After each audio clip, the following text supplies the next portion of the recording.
AITA for telling my mother-in-law not to place her own gift tags on Christmas presents I ordered for my children. This year, Christmas was supposed to be special. My husband and I decided that instead of spending it at home, we would travel to his parents' house, 4 hours away, so the kids could enjoy Christmas with their grandparents. It seemed like a wonderful idea at the time, a big family Christmas, everyone together, festive meals, laughter, and all the magical moments we wanted for our boys. But now, I am sitting here questioning everything, wondering if I was in the wrong or if my mother-in-law completely crossed the line. Let me backtrack a bit. Since we were going to be spending Christmas at my in-laws' house, I thought it would make the most sense to have all the kids' presents shipped directly there. With 3 young boys and a car packed to the brim with luggage for a holiday away, there was no way I could have brought everything with us. My mother-in-law, to her credit, was more than happy to help. She graciously offered to wrap all the presents before we arrived. At the time, I thought it was incredibly sweet of her. Wrapping presents is one of those tasks I actually enjoy, but considering we were traveling and dealing with the chaos of packing and getting everyone ready, I appreciated her offer. I spent weeks carefully planning out what to get for the kids. I wanted this Christmas to feel magical for them, and I poured my heart into it. From big-ticket items like personalized toys with their names engraved on them to small stocking stuffers, every gift had a story and a reason behind it.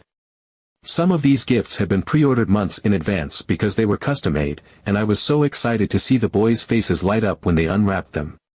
These were not just gifts, they were moments I had envisioned, memories I had imagined. Fast forward to yesterday. We arrived at my in-laws' house, exhausted but happy to have made it in one piece. The kids were thrilled to be at Grandma and Grandpa's house, running around exploring the space and settling into their shared room. Once they were occupied, I finally got a chance to sit down with my mother-in-law and ask her about the presents. She reassured me that everything was under control, most of the gifts were already wrapped, and she just had a couple more to finish up. She mentioned that the presents were all stored in the basement. I offered to help her finish wrapping the remaining gifts, thinking it would be a nice way to bond and, frankly, because I wanted to see how everything looked. But she waved me off, insisting that I should rest after the long drive. Feeling a little awkward but not wanting to push the issue, I went back to the sitting room to join my husband. We spent the next couple of hours chatting, watching the kids play, and generally unwinding. Eventually, my mother-in-law went upstairs to take a nap. I found myself with some downtime and curiosity got the better of me.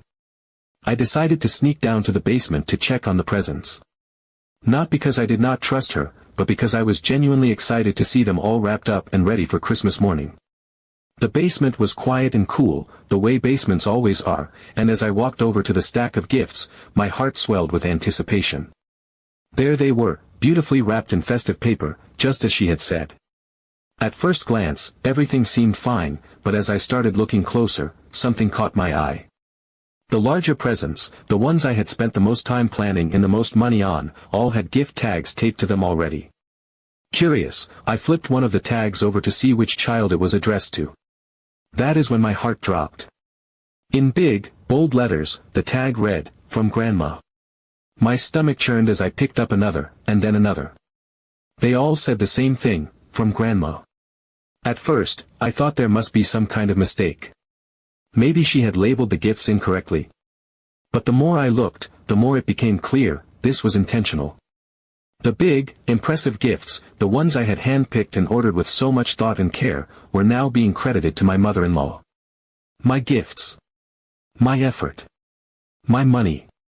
I felt a mixture of anger, disbelief, and sadness all at once. How could she do this? Why would she do this? These were not her gifts to claim. I tried to calm myself down, reasoning that maybe it was a misunderstanding, that maybe she did not realize how much effort I had put into these gifts. I went back upstairs and found my husband. Quietly, so the kids would not overhear, I told him what I had found. His response made my blood boil. Apparently, his mother had mentioned to him that she wanted to put her name on a few of the gifts because, as she put it, she did not want to disappoint her grandsons. And my husband, without consulting me, had agreed to it. He told me it was not a big deal, that it was just this one Christmas and that we should let it slide since we would not be spending another Christmas at their house anytime soon. I could not believe what I was hearing. Not a big deal. To me, it was a very big deal. It was not just about the tags, it was about the principle. These gifts were from us, their parents. We had worked hard to make this Christmas special, and now she was swooping in and taking credit as if she had done it all herself. I tried to explain this to him, but he dismissed my feelings, telling me to let it go and not make it into an issue. But I could not let it go. When my mother-in-law came back downstairs from her nap, I decided to address it with her directly. I told her that I appreciated her help wrapping the presents but that I did not think it was right for her to put her name on the gifts without asking me first. I tried to keep my tone calm and measured, but it was clear she did not take it that way. She became defensive almost immediately, telling me that I was being selfish and ruining Christmas.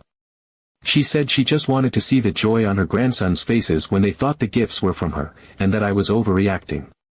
The conversation escalated quickly, and before I knew it, she was in tears, accusing me of being ungrateful and making her feel unappreciated. Now I feel stuck. On the one hand, I feel justified in being upset. These gifts were from us, and she had no right to take credit for them. On the other hand, I cannot help but feel guilty. What if I am ruining Christmas, like she said? What if I am overreacting? My husband thinks I should just let it go, but every time I think about those tags, my stomach churns all over again. Should I leave her tags on the gifts and apologize for confronting her? Or should I stand my ground and replace the tags with ones that reflect who the gifts are actually from? I do not want to create more tension, but I also do not want to let this slide. I feel so conflicted and I do not know what to do. Am I the one in the wrong here? Or is my mother-in-law completely out of line? Update 1. Thank you all for your advice and support on my last post. After reading through the comments, I realized I wasn't crazy for feeling hurt and frustrated by the situation. It was a relief to know I wasn't alone in thinking my mother-in-law had crossed a line, and it gave me the confidence to take action. I decided that waiting until everyone went to bed and replacing the tags myself would be the best way to handle it without escalating the situation further. At least, that's what I thought. That evening, after the kids were tucked into bed and my in-laws had retired to their room, I grabbed a set of blank gift tags, a pen, and a pair of scissors. My heart was pounding, but I kept telling myself I wasn't doing anything wrong. These gifts were from me and my husband. They reflected the time, effort, and love we had put into making Christmas special for our boys. Reclaiming that didn't make me selfish, it made me a parent who wanted her kids to know their parents cared deeply about them. The house was eerily quiet as I crept down to the basement. The stack of gifts loomed in the dim light, and I took a deep breath to steady myself before getting to work. One by one, I started removing the "from Grandma" tags and replacing them with ones that said, "from Mom and Dad." With each new tag, I felt a little more like I was setting things right. I was about halfway through when something about one of the larger boxes caught my attention. At first, I couldn't quite put my finger on it. It wasn't the wrapping paper I had sent along with the presents, and the box seemed slightly larger than I remembered. My stomach knotted with unease, but I brushed it off as a trick of memory. Still, I couldn't shake the nagging feeling that something was off, so I decided to unwrap a small corner of the paper to check inside. What I found stopped me in my tracks. Instead of the personalized train set I had ordered months ago, a gift I had spent weeks researching and customizing for my oldest son, there was a generic, store-bought version of a train set. No names engraved, no special details, just a run-of-the-mill toy you could grab off any shelf during the holiday rush. My heart sank. This wasn't the gift I had chosen.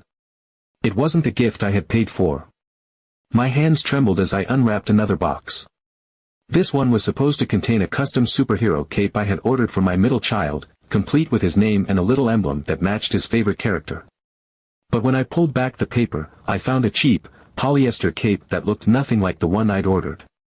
My pulse quickened as I moved on to a third box. The personalized wooden puzzle I had ordered for my youngest son was gone, replaced by a mass-produced version I could have picked up at any toy store for a fraction of the price. At that moment, it all clicked. These weren't mistakes. These weren't accidents. My mother-in-law had swapped out the gifts. She had gone out of her way to return the items I had so carefully chosen and replace them with cheaper alternatives. I couldn't fathom why she would do such a thing. Was it to save face in case the kids didn't like the gifts? Was it some power play to undermine me as a parent? Or was it just her way of asserting control over the holiday? I didn't have the answers, but I felt sick to my stomach. I abandoned my mission to replace the tags and rushed upstairs to find my husband. He was still awake, scrolling on his phone in bed, and the moment he saw my face, he knew something was wrong. I told him everything, how the gifts had been swapped, how they weren't even the same items I had ordered, and how I was certain his mother was behind it. At first, he looked stunned, as if he couldn't believe what I was saying. But when I showed him the boxes, he couldn't deny it. He admitted he had no idea she had done this and agreed it was completely out of line. For a moment, I felt vindicated. At least he was on my side now. But as the reality of the situation sank in, I felt overwhelmed. This wasn't just about gift tags anymore. This was about trust. My mother-in-law had taken something deeply personal, something meant for my children, and twisted it into something else entirely. It wasn't just disrespectful, it was calculated and cruel. I spent the rest of the night tossing and turning, trying to figure out what to do next. Part of me wanted to confront her immediately, to demand answers and hold her accountable for what she had done. But another part of me feared the fallout.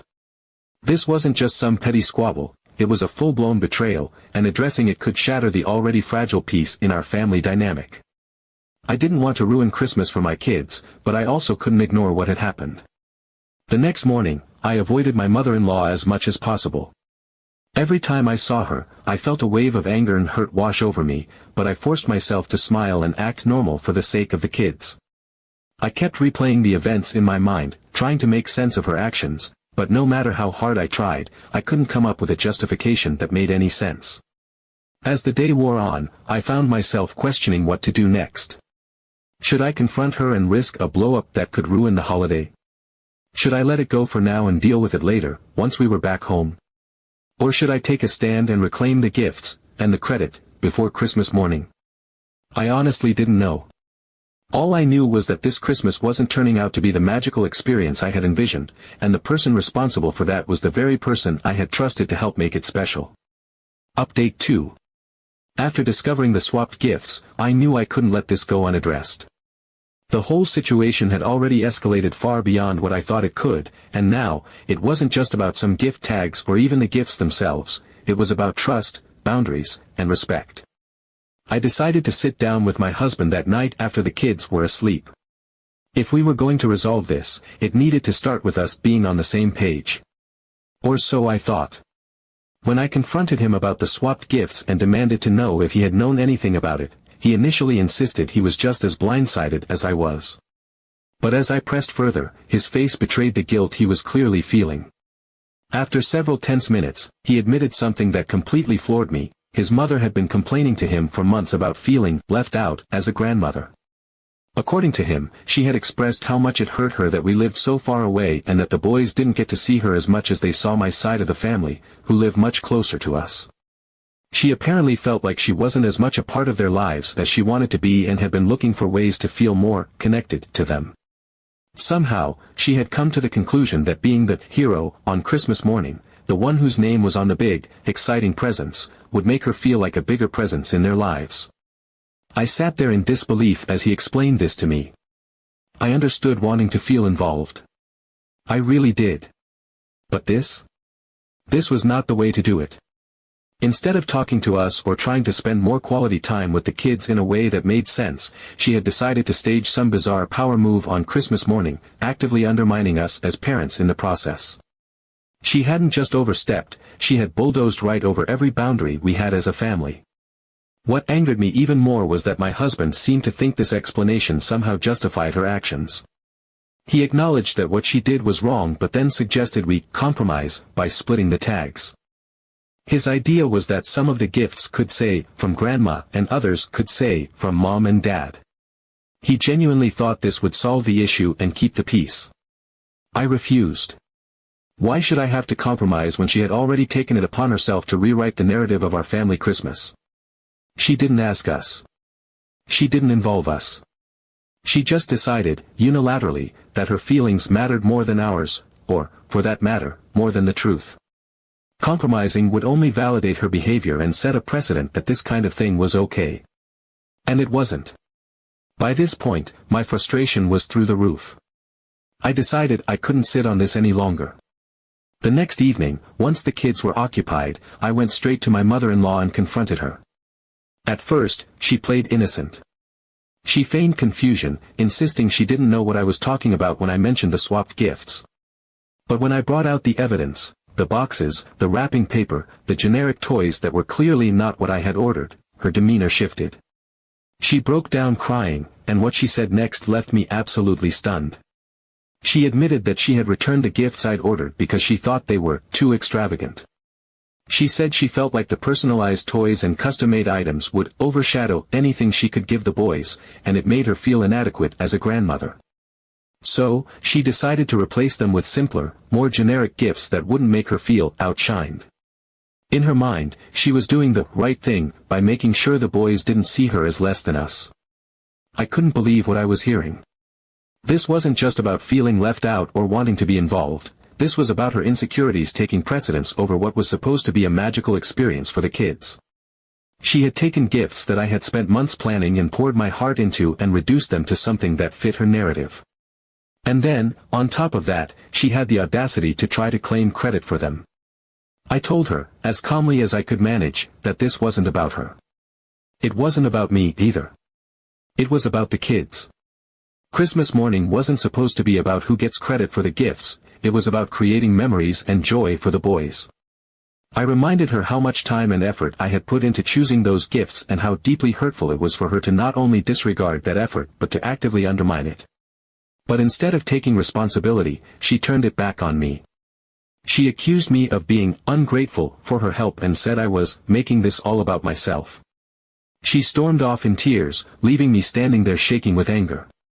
It was clear that, in her mind, she was the victim, and nothing I said was going to change that. The tension in the house was palpable for the rest of the evening. My husband, caught in the middle, tried to mediate, but it only made things worse. He didn't want to pick sides, which only made me feel even more isolated. I felt like I was fighting this battle alone while everyone else was more concerned about keeping the peace. Now, I'm at a crossroads. Part of me wants to pack up the kids and leave before Christmas morning. I don't want to sit through an awkward, tension-filled day pretending everything is fine when it's not. But the thought of disrupting the kids' holiday, especially after everything they've been looking forward to, breaks my heart. I also know that leaving would only make me look like the villain in my mother-in-law's eyes, and I'm not sure I have the energy to deal with the fallout. On the other hand, staying feels like a concession. It feels like letting her win, like saying her behavior was okay when it absolutely wasn't. I've already decided that I'm putting my tags back on the gifts, no matter what. But beyond that, I don't know what the right move is. I feel like I'm stuck in an impossible situation, and no matter what I do, someone is going to end up unhappy. Update 3. That morning felt heavier than it should have. I kept going over the same questions in my mind. Should we pack up and leave after the kids opened their gifts? Would staying just validate her actions? Could this Christmas be salvaged at all? As I tried to make sense of everything, the sound of the doorbell startled me. My father-in-law's voice carried down the hall as he greeted someone, his tone polite and casual. Then I heard him call my name. Curious and slightly apprehensive, I got up and walked to the door. What I saw made me freeze in place. Standing just inside the entryway was my father-in-law, and behind him was a massive stack of boxes, far more than I'd ever expected to see. Each one had my name printed neatly on the shipping label. My heart started to race as I stepped closer, recognizing the logos of the small businesses I had painstakingly ordered from months ago. I crouched down and ripped open one of the boxes. There it was, the personalized train set I'd ordered for my oldest son, the one with his name beautifully etched onto the wooden engine and cars. It was perfect, just as I had imagined it when I placed the order. My hands trembled as I opened another box. Inside was the superhero cape for my middle son, his name stitched boldly onto the back along with the emblem of his favorite character.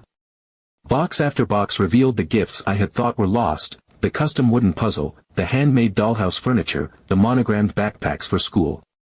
They were all there, every single one of them, exactly as I had envisioned them. I turned to my father-in-law, who was watching me with a quiet, knowing smile. He waited for me to process what I was seeing before he spoke. I had a feeling something wasn't right, he said softly. His words hung in the air for a moment before he explained. When my mother-in-law had mentioned returning some of the gifts, he'd overheard her comments about them being too much and how she thought simpler gifts would be better. He hadn't known the full extent of what was going on, but he'd trusted his instincts and taken action. Quietly and without fanfare, he had tracked down the original orders, contacted the companies, and had the gifts sent back to the house. I was stunned. My father-in-law had always been the quiet one in the family, more of an observer than a participant in the drama that occasionally unfolded. But in this moment, his actions spoke louder than words ever could. He had seen what was happening, understood that it wasn't right, and had taken it upon himself to fix the situation. And he had done it without asking for credit or stirring up further conflict. Tears welled up in my eyes as I stood there, surrounded by the boxes that represented months of planning and love for my kids. He could see how overwhelmed I was and gently offered to help me rewrap everything and put the proper tags back on. I nodded, barely able to speak through the lump in my throat.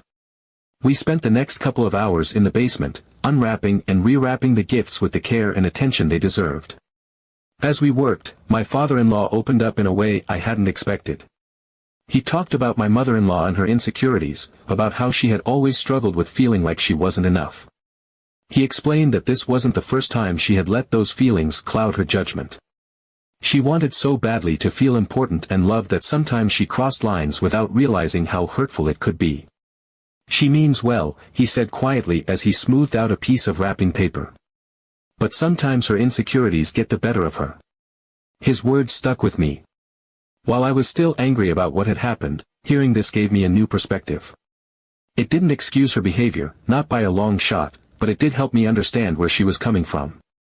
It also made me feel grateful for my father-in-law, who had seen through the chaos and done what he could to make things right. By the time we finished, the gifts looked beautiful, each one carefully wrapped and labeled with, "From Mom and Dad." The stack of presents felt like a victory, not just because I had reclaimed what was rightfully ours, but because I knew now that not everyone in the house was against me. My father-in-law's quiet support had meant more to me than I could ever express. Later that evening, I knew I had to confront my mother-in-law one final time. I waited until the kids were in bed and the house was quiet, then approached her in the living room. I told her about the gifts being returned and how I had replaced the tags. I didn't raise my voice or accuse her, but I made it clear that what she had done was unacceptable. I also told her that I understood she was trying to feel more connected to the boys, but that this wasn't the way to do it. At first, she was defensive. She tried to justify her actions, saying she didn't want the boys to feel overwhelmed or spoiled by over-the-top gifts. But as the conversation went on, I could see her walls start to crack. She finally admitted that she had acted out of insecurity and that she hadn't considered how her actions would affect me, or the boys, for that matter. Her apology wasn't immediate or perfect, but it was there, and it was a step in the right direction.